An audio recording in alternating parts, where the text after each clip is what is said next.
बोलिए श्री सतगुरु देव भगवान की सच्चे दरबार की परम पूजनीय सर्व श्री आशुतोष महाराज जी की। गुरु प्रिय साधको, याद कीजिए दिव्य शांति महोत्सव 2012 के वो महाप्रसादी पल। एक दिव्य एवं भव्य मंच सजा है। मंच के बीचों बीच भव्य सिंहासन पर विराजमान हैं सकल साधक समाज के हृदय स्पंदन गुरुदेव सर्वश्री आशुतोष महाराज जी। सारी संगत गुरु महाराज जी के अलौकिक दर्शनों से अभिभूत हो रही है। इस दौरान चल रहे कार्यक्रम के क्रम को अचानक रोकते हुए गुरु महाराज जी ने एक दिव्य भजन का गायन करने के लिए कहा। यूं ना तुम मायूस हो, कदमों में जहां रख दूंगा, मुश्किलों में मैं तेरी बन ढाल संग चलूंगा। इस भजन के गायन के दौरान भजन के भाव गुरु महाराज जी के आभा मंडल पर प्रस्फुटित होने लगे। ऐसा लग रहा था मानो गुरु महाराज जी स्वयं इस भजन को गुनगुना रहे हैं। साथ ही उनका करुणा हस्त भी उठा, यह एहसास दिलाने को कि ये भजन केवल मात्र पंक्तियां नहीं हैं, अपितु एक प्रतिज्ञा है, एक अलौकिक आशीर्वाद है।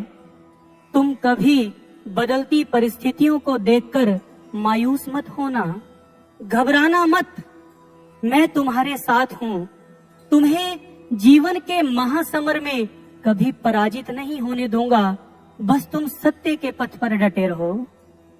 गुरु महाराज जी सदैव यही चाहते हैं कि हम पूरे उत्साह के साथ उमंग व उल्लास लिए भक्ति पथ पर आगे बढ़ें। हीन भावना, भय व नकारात्मकता का त्याग कर शुभ चिंतन करें एवं स्वनिर्माण के लिए प्रेरित हों। गुरु प्रिय साधकों, आप सभी को गुरु पूर्णिमा के शुभ अवसर पर गुरु महाराज जी द्वारा दिए गए वे दिव्य प्रवचन याद ही होंगे।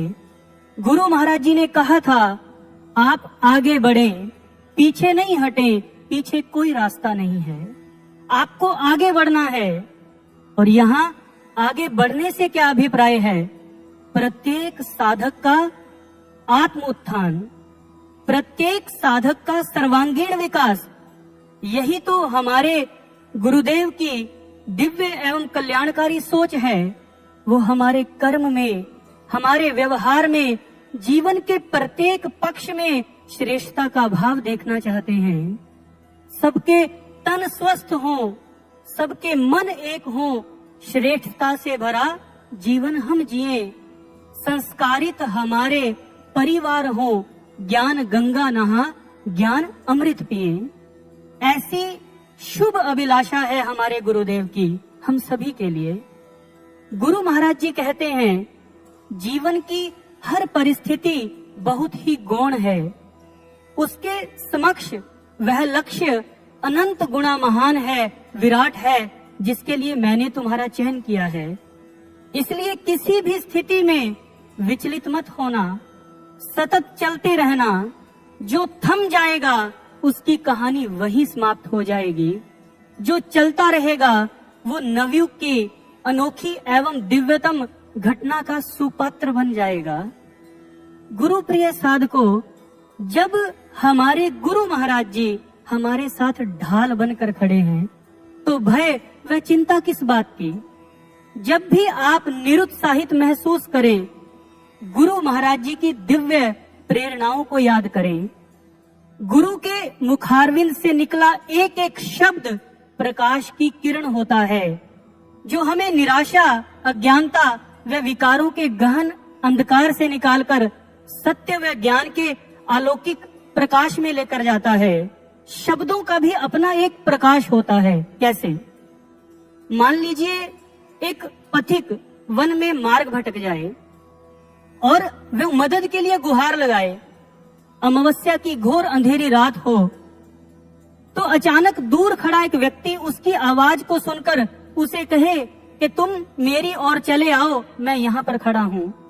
तब वो मार्ग भटका व्यक्ति उस व्यक्ति के शब्दों के प्रकाश का अनुसरण करता हुआ उस तक पहुंच जाता है, सही मार्ग पर पड़ जाता है। हम सभी बहुत सौभाग्यशाली हैं। हम सब पर गुरुदेव सर्वश्री आशुतोष महाराज जी की विशेष कृपा है कि हमें हर दिशा से गुरु महाराज जी की दिव्य प्रेरणाओं का प्रकाश प्राप्त हो रहा है, चाहे वो नित्य प्रति प्राप्त होने वाले सत्संग विचार हो, दिव्य भजन हो, दिव्य प्रवचन हो, साधना के दौरान की गई दिव्य अनुभूतियां हो। एक एक प्रेरणा ज्ञान के प्रकाश से पोषित है, हमारा पथ प्रदर्शन करती है, गुरु महाराज जी के अलौकिक आशीर्वाद का अनुभव करवाती है। इसलिए इस अंधकार में परिवेश में हमें गुरु महाराज जी की प्रेरणाओं के प्रकाश का अनुसरण करना है। गुरु महाराज जी कहते हैं, ये मन कपटी है और हृदय भक्ति में है। जब भी तुम्हारा मन तुम्हें छलने के लिए दुविधा पैदा करे, तब भक्ति में हृदय से काम लेना, अपने हृदय से मेरी बातों को याद करना। मैं कोई भी बात अकस्मात नहीं कहता हूँ, मेरी कही हुई हर बात की तुम्हारे जीवन में प्रासंगिकता होती है, चाहे वो आज हो, चाहे वो आने वाले समय में। इसलिए कभी भी आपको लगे कि अब मुझसे इस मार्ग पर चला नहीं जाता, मुझे इस मार्ग पर और नहीं चलना, मैं इस मार्ग का त्याग कर दूंगा, मैं गुरु महाराज जी को छोड़कर चला जाऊंगा, तब एक काम करना, किसी एकांत स्थान पर जाकर नेत्र मूंद करके बैठ जाना और याद करना अपने गुरु महाराज जी से अपनी पहली मुलाकात, याद करना गुरु महाराज जी के वो प्रेम पूरित और ममतामयी वचन जो आपने पहली बार सुने थे। देखना, जब वो दृश्य आपकी आंखों के सामने आएगा ना, आपकी आंखें भीगे बिना नहीं रहेंगी और आपके हृदय में जो एहसास पैदा होगा वो भक्ति मार्ग पर आपको फिर से खड़ा कर देगा। आपको अपने भीतर से ही गुरु महाराज जी का प्रेरणादायी स्वर सुनाई देगा। क्या खो गया है ऐसा जो हिम्मत हार बैठे हो, ना उम्मीद होकर अपने जीवन से क्यों रूठे हो, बन तेरा हौसला तेरे संग मैं चलूंगा, यूं ना तुम मायूस हो कदमों में जहां रख दूंगा। हमारे गुरुदेव हमारे साथ हमारा हौसला बनकर खड़े हैं। हमें इस मार्ग पर चलते हुए क्या मिल रहा है, क्या मिला है या क्या मिलेगा, इसका आकलन करना हमारी बुद्धि की क्षमता से परे की बात है। जैसे एक बार एक साधक ने महर्षि अरविंद से प्रश्न किया, गुरुदेव इस मार्ग पर चलते हुए इतने वर्ष हो गए हैं, कोई प्रगति होती हुई दिखाई नहीं देती, ऐसा लगता है कि कुछ पाया ही नहीं, ऐसे में बहुत हताशा व निराशा महसूस होती है, क्या करूं? महर्षि अरविंद जी ने उत्तर देते हुए कहा, पहली बात, हताश निराश व हतोत्साहित होने से तो कोई लाभ होगा ही नहीं। दूसरी बात, आप अभी इतने सक्षम नहीं है कि इस अध्यात्म पथ पर अपनी प्रगति का आकलन कर सको, ये अनुमान लगा सको कि आप कितना आगे बढ़ चुके हो, क्योंकि आंतरिक सफलता बाहरी सफलता की तरह दृष्टि गोचर नहीं होती। यह कुछ घंटों, कुछ दिनों, कुछ महीनों या कुछ वर्षों का मार्ग नहीं है, ये तो जन्म जन्मांतरों की यात्रा है। इस यात्रा को पिछले जन्म में आपने कहाँ छोड़ा था, अब कहाँ से चले, कितना चले, इसे आप अपनी सीमित बुद्धि से देख नहीं सकते हैं। इसको जानने व समझने का सामर्थ्य तो केवल मात्र पूर्ण गुरु सत्ता में होता है, इसलिए उसके कार्य में हस्तक्षेप ना करें। और जब भी आपको लगे जब इस मार्ग पर चलने के लिए कोई प्रेरणा ही नहीं मिल रही, फिर इस पर आगे कैसे बढ़ा जाए, तो एक बात याद रखना, ये जरूरी नहीं है कि किसी विशेष मंजिल को प्राप्त करके आपको आनंद की अनुभूति होगी। इस मार्ग पर तो पग पग पर आनंद की अनुभूति है। आप चल रहे हैं, ये आपका पुरस्कार है, परम फल है। इसलिए बिना सोचे विचारे कितना रह गया, कितना चल लिए, आप चलते रहो, आप आगे बढ़ते रहो। जब साधन ही साध्य बन जाए, मार्ग ही मंजिल बन जाए, तब कोई हताशा और निराशा नहीं, केवल आनंद ही जीवन का पर्याय होता है। ये भक्ति का मार्ग कष्टकारक हो सकता है, परंतु भक्ति मार्ग पर मिलने वाले कष्ट भी हमारे लिए निर्माणकारी ही होते हैं। जब हम गुरु महाराज जी की आरती करते हैं, हम बड़े भाव से गाते हैं, आरती हम करते हैं तुम्हारी, आशु पिता है मंगलकारी। जब हमारे गुरुदेव मंगलकारी हैं, तो हमारा अमंगल हो ही नहीं सकता। अरे गुरु दरबार में तो बाहरी मौसम भी अगर खराब होता है, आंधी आती है, तूफान आते हैं, वो भी हमें सेवा ही देकर जाता है। झाड़ू लगाने की सेवा, सफाई करने की सेवा। इसलिए बदलते मौसम से क्या परेशान होना, चाहे परिस्थितियां बाहर से बिगड़े, चाहे भीतर से बिगड़े, हमें तो ऐसी प्रत्येक परिस्थिति को एक सुअवसर जानकर गुरु कार्य के लिए तत्पर रहना है।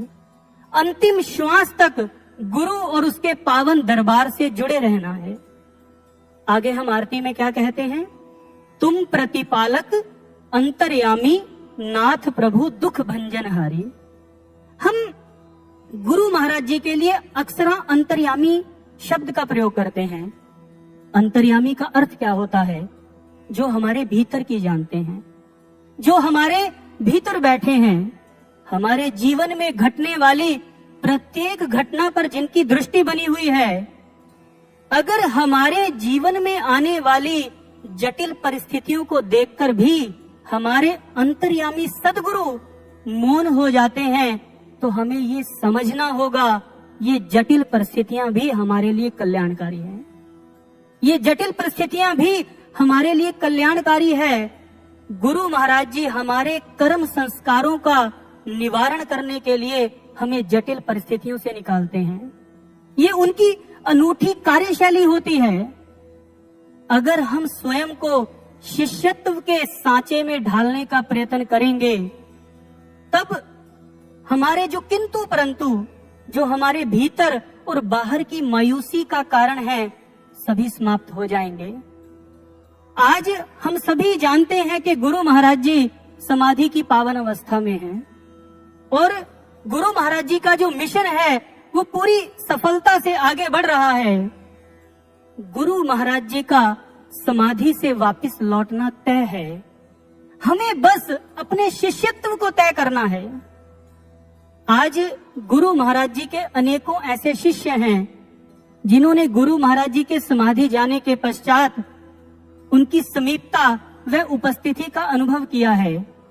चाहे वह अंतः अनुभूति हो या गुरु महाराज जी द्वारा प्रदान की गई दिव्य प्रेरणाएं, दिव्य भजन हो या दिव्य प्रवचन, गुरु महाराज जी के अलौकिक आशीर्वाद का अनुभव करवाते हैं, गुरु महाराज जी की समीपता का अनुभव कराते हैं। इन सभी के भीतर गुरु महाराज जी के वात्सल्य व वापिस लौटने की पदचाप सुनाई देती है। एक ऐसी ही रचना जिसे गुरु महाराज जी ने अपने साधक को लिखवाया, उसका प्रथम व अंतिम पद्यांश मैं आप सभी से साझा करना चाहूंगा, जिसे सुनकर हमें गुरु महाराज जी की विराटता का बोध होगा।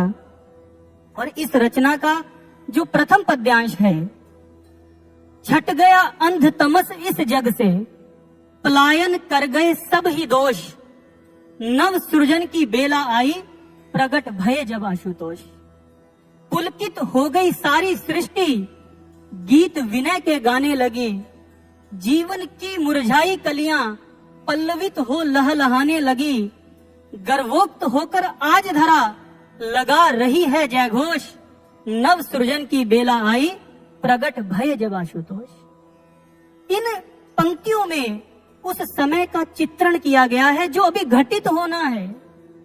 ये पंक्तियां हमारे उज्जवल भविष्य को दर्शाती हैं। और इसका जो अंतिम पद्यांश है वो हमसे क्या कहता है?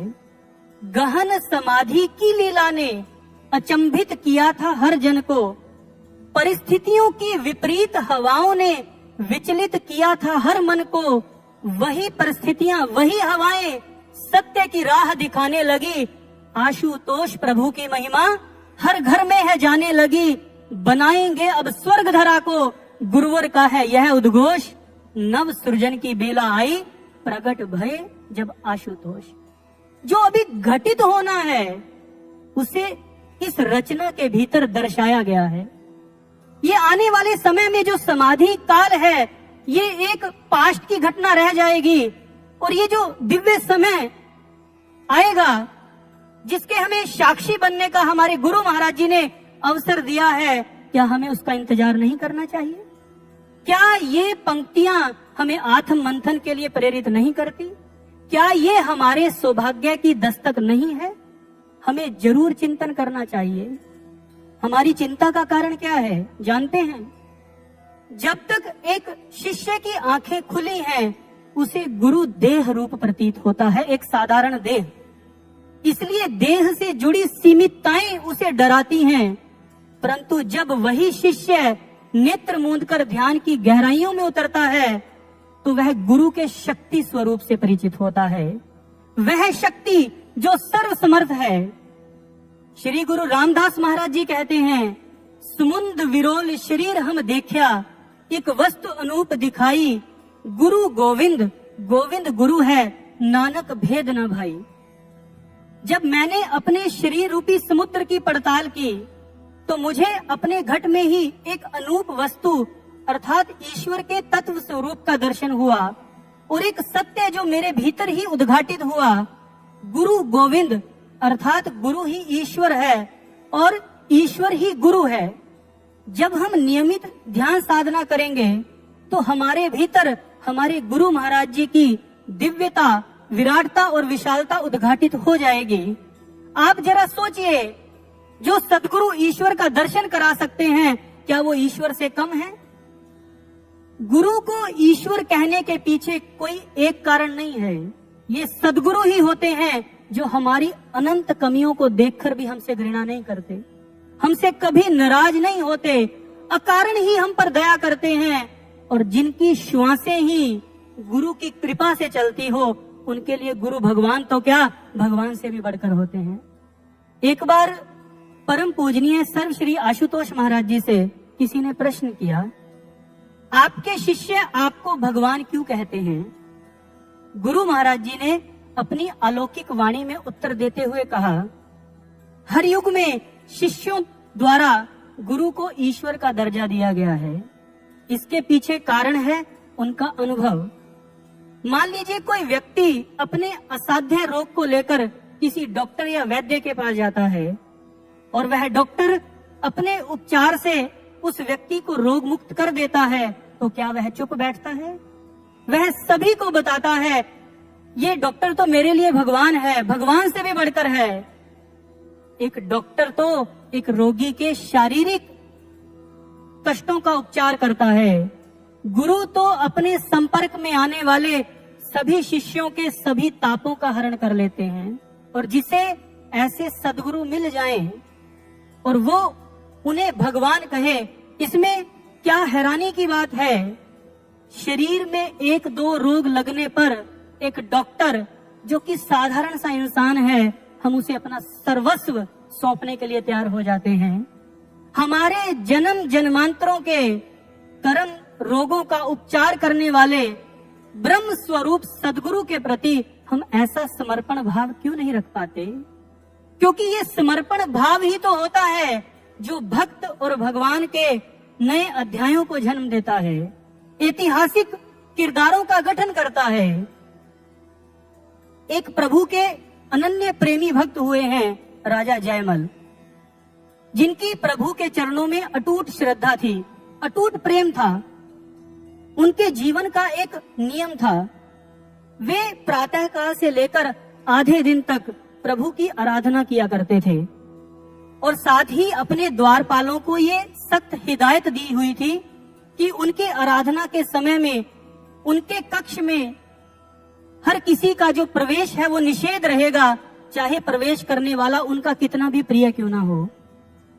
राजा जयमल का एक पड़ोसी राजा था जिसकी नजर उनके राजपाट पर थी, और उसे राजा जयमल की इस बात का पता था कि राजा जयमल का आधा दिन प्रभु की बंदगी में बीत जाता है। उसने इसी समय में उसके राज्य पर आक्रमण करने की योजना बनाई और उसने आक्रमण भी किया, परंतु राजा जयमल के राज्य की शांति भंग नहीं हुई।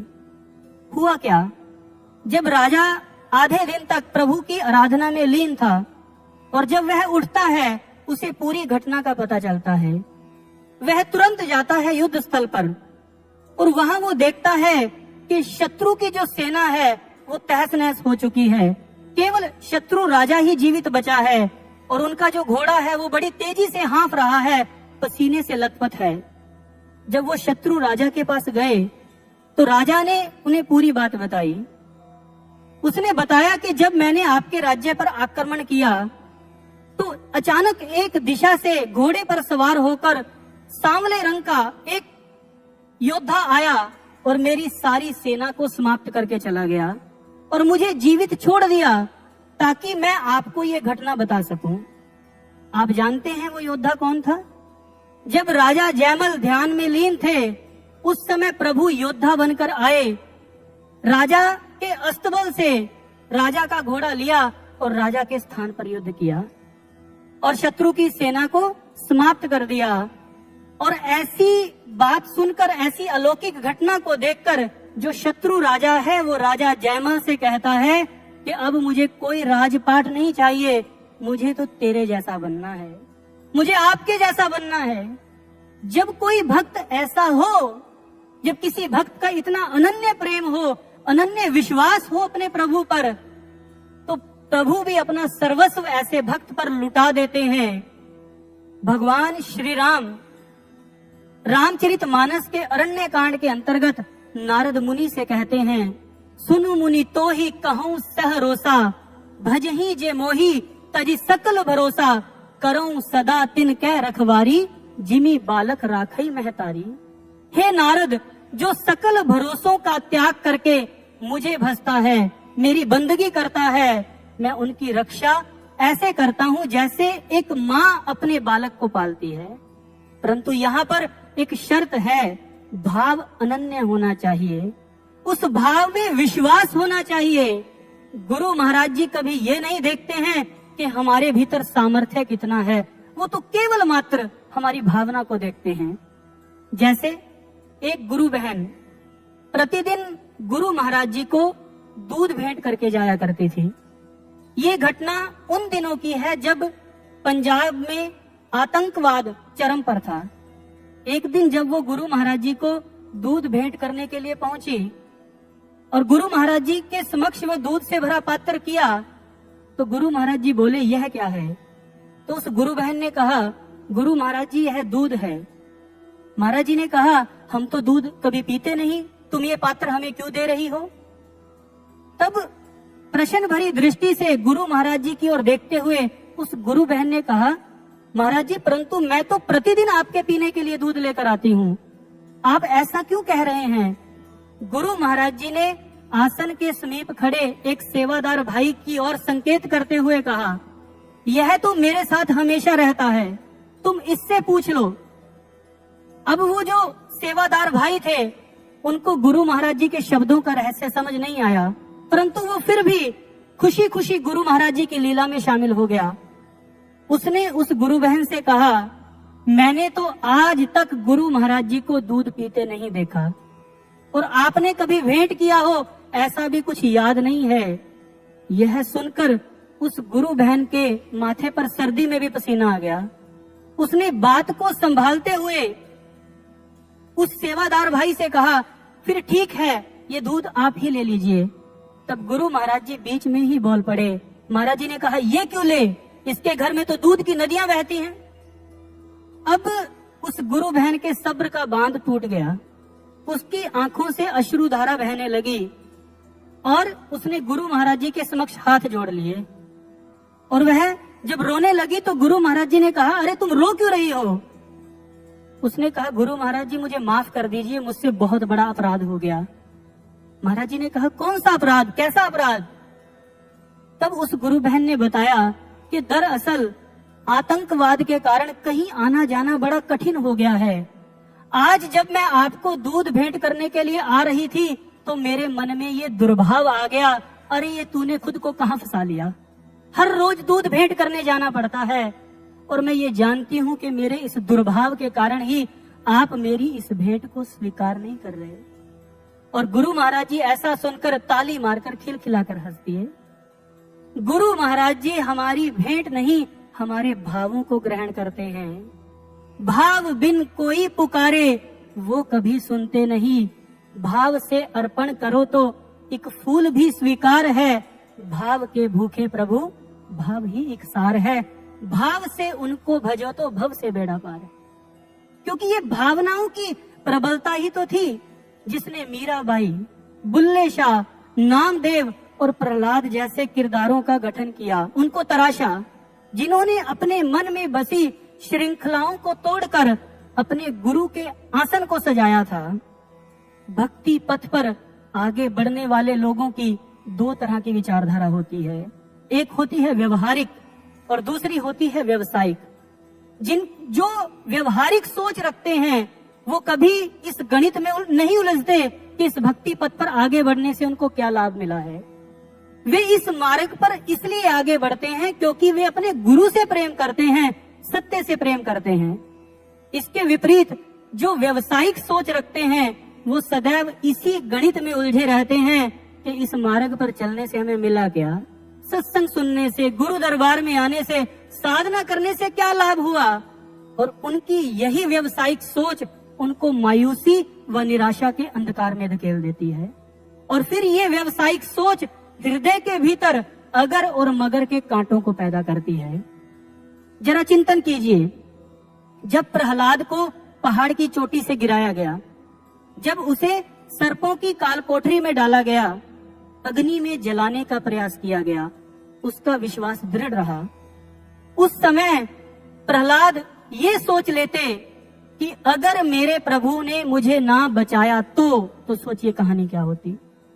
माता शबरी अपने गुरु द्वारा कहे वचनों कि तेरी कुटिया में एक दिन श्री राम आएंगे, उनके प्रति ये विचार रख लेती कि मैं बरसों इंतजार करूं और फिर भी मेरी कुटिया में अगर श्री राम ना आए तो सोचिए कहानी क्या होती। जहां पर पुरुषार्थ के भीतर दुर्भावना और संदेह का गणित चलता है, वहां प्रेम और भक्ति के समीकरण बिगड़ जाते हैं। इसलिए इस भक्ति मार्ग पर आगे बढ़ते हुए हमें अगर के कांटे से बचना है, अपने हृदय से अगर के कांटे को निकालकर फेंकना है, क्योंकि ये भक्ति मार्ग सूक्ष्म से भी सूक्ष्म है। यहाँ पर दावा करके आगे नहीं बढ़ा जा सकता।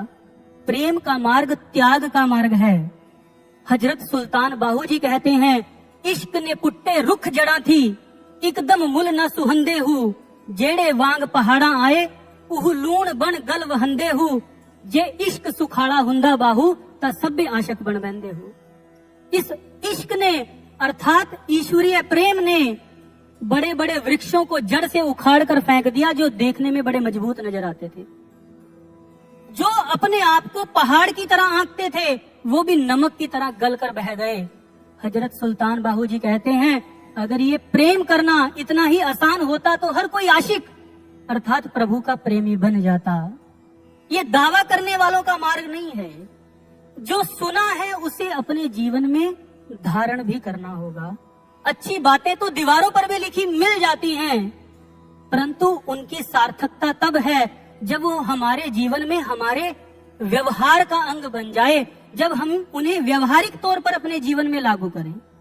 भाई गुरदास जी बड़ा सटीक कहते हैं, पूछत पथिक ते मार्ग न धारे पग, प्रीतम के देश कैसे बातन से जाइए।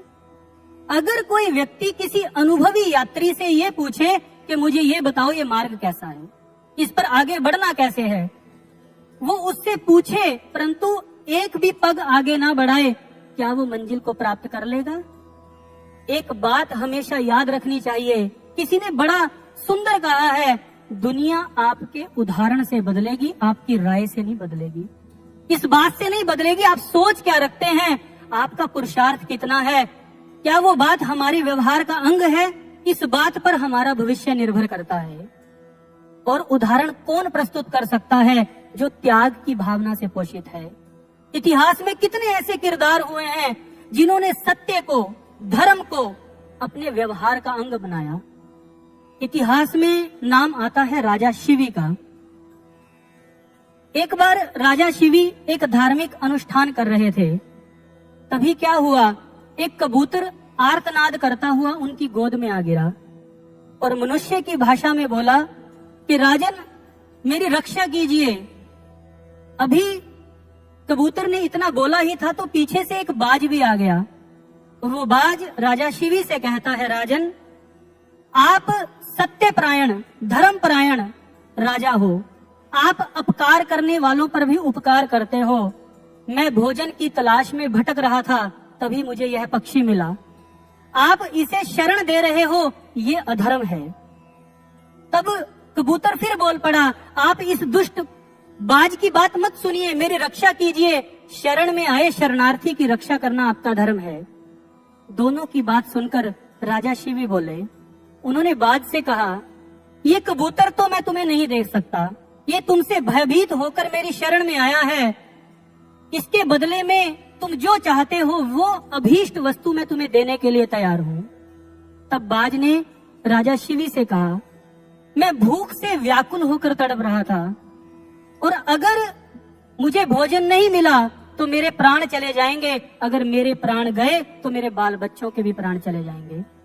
राजा शिवी ने अपनी बात फिर दोहराई, ये कबूतर किसी भी शर्त पर मैं तुम्हें नहीं दे सकता, इसके बदले में कोई भी ऐसी वस्तु, पूरे राज्य का आहार मैं तुम्हें देने के लिए तैयार हूं जिससे तुम्हारी भूख शांत हो।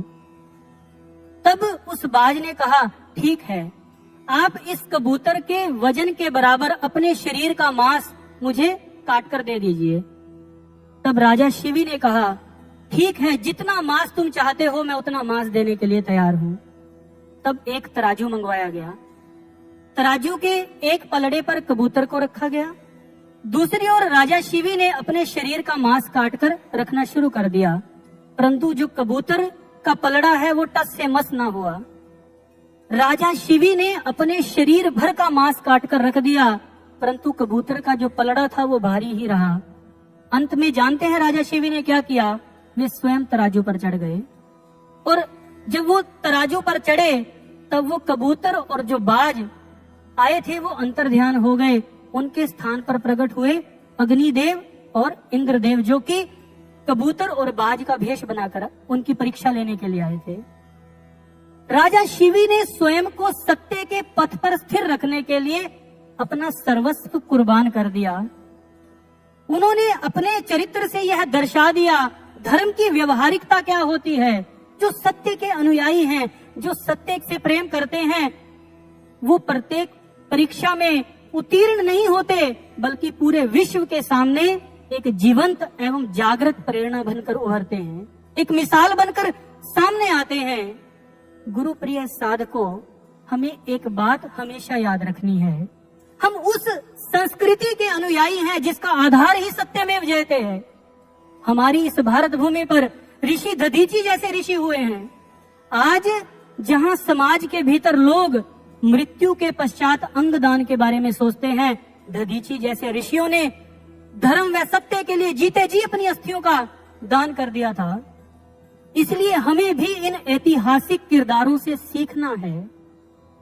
चाहे वो परीक्षाएं हैं, चाहे वो जटिल परिस्थितियां हैं, इनका मकसद केवल तोड़ना नहीं है, इनका मकसद निर्माण करना भी है, इनका मकसद हमें उत्कर्ष की ओर लेकर जाना भी है।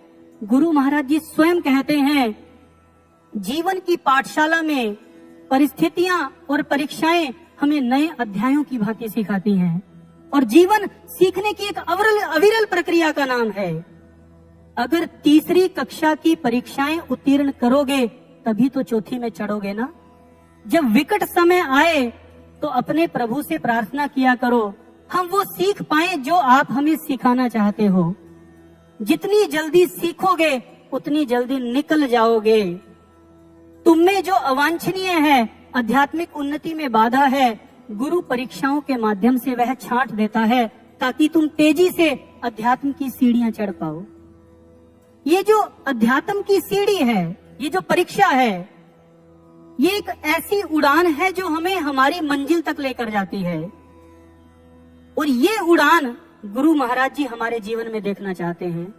इस उड़ान को भरने से, इस प्रक्रिया में से गुजरने से ही हमारे जीवन की सभी निराशा, मायूसी समाप्त हो जाएगी। भरो ऊंची उड़ाने सफलता के आसमां में, तभी पाओगे तुम अपना लक्ष्य हर हाल में। अपनी करुणा की छाया तले मैं सदा तुम्हें रखूंगा, यूं ना तुम मायूस हो कदमों में जहां रख दूंगा। इसलिए हमें परीक्षा की इस उड़ान में जरूर शामिल होना है, हर परिस्थिति का डटकर सामना करना है। और इसमें सबसे बड़ा सहयोगी रहता है हमारा गुरु का अनुशासन। गुरु के अनुशासन का अनुशीलन करने से हम अपने जीवन से हर तरह की निराशा से मुक्ति पा सकते हैं। एक सच्चे और ईमानदार शिष्य का चिंतन ही गुरु आज्ञा के भीतर रहता है। गुरु के अनुशासन के विरुद्ध जाकर किया गया कार्य, चाहे बाहरी तौर पर कितना भी शुभकर क्यों ना प्रतीत होता हो, वो हमारे लिए कभी कल्याणकारी हो ही नहीं सकता। आप देखिए, साधना करने से शुभ कार्य कोई हो सकता है? राजा जड़भरत को उनके गुरुदेव की आज्ञा थी कि वो आश्रम के भीतर रहकर ही ध्यान साधना करे, परंतु वो अपने गुरुदेव से कहता है मैं तो वन में जाकर ध्यान साधना करूंगा। ऐसी परिस्थितियां उत्पन्न होती हैं। जड़भरत का हिरण के बच्चे से मोह पैदा हो जाता है और जिसके फलस्वरूप उसे अगला जन्म हिरण का मिलता है। वो हिरण की योनि में चला जाता है। साधना ही तो करना चाहता था, परंतु गुरु का अनुशासन भंग करके। आप जरा सोचिए, एक रेल को अगर दोनों पटरियों से आजाद कर दिया जाए, रेल आजाद तो हो जाएगी, पर जाएगी कहां? अगर सभी अपने अपने नियम बना लें, ट्रैफिक नियमों का पालन ना करें, तो इसे हम आजादी कहेंगे या अव्यवस्था? निश्चित है ये अव्यवस्था ही होगी। गुरु का अनुशासन कभी भी हमें गुलाम नहीं बनाता है। गुरु के मार्गदर्शन में, गुरु के दिशा निर्देशन में चलकर ही मंजिल को प्राप्त किया जा सकता है। इसलिए गुरु प्रिय साधको, जीवन में मायूसी से बचना है, निराशा से बचना है, इस भक्ति मार्ग को समझना है, गुरु महाराज जी की प्रसन्नता को प्राप्त करना है, तो अपने मन के कुतर्कों का त्याग करके गुरु महाराज जी के चरणों में सदैव यही प्रार्थना करें, गुरु महाराज जी के हाथों में यंत्र सा सजें और उनके सृजन यज्ञ में आहुति बनकर अर्पित हों। अगर हम ऐसा कर पाए, तभी गुरु महाराज जी के लौटने पर हम उनके समक्ष श्रद्धानत होकर खड़े हो पाएंगे। तो अंत में गुरु महाराज जी के चरणों में यही प्रार्थना करेंगे, करोगे तुम ही पर हमें साथ ले लो, सृजन मोर्चे पर चरण रोप देंगे, तुम्हारा दिया जो हमें भी मिला है, सृजन यज्ञ में हम इसे झोंक देंगे, सृजन यज्ञ में हम इसे झोंक देंगे। बोलिए श्री सद्गुरुदेव भगवान की, सच्चे दरबार की, परम पूजनीय सर्व श्री आशुतोष महाराज जी की।